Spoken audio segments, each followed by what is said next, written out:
Please আমার ভুল হয়েছে, আমাকে ক্ষমা করে দাও প্লিজ। না, এত দেখতেছ ওর পারিবারিক শিক্ষা ভালো আছে, আর ওরে দেখলে মায়াও লাগতেছে। কি করা যায়, একটা বিস্কুট দে। আচ্ছা ঠিক আছে, সমস্যা নাই। তুমি একটা কাম করো, এই নাও বিস্কুটটা খাও।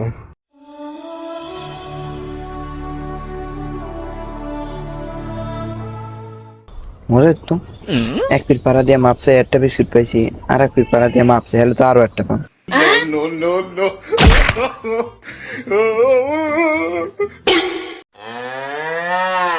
প্লিজ আমার ভুল হয়েছে, আমাকে ক্ষমা করে দেন দেন। কি কি রে মুতরে, আর তুই আবার পাফারা দিছিস কা? পায়পাড়া দিছি কি লিখে বোঝেন নাম নে, এখানে পায়পাড়া দিয়ে ক্ষমা চাইছি, একটা বিস্কুট পাইছি, এখন আবার পায়পাড়া দিয়ে ক্ষমা চাইছি, এখন একটা দেন।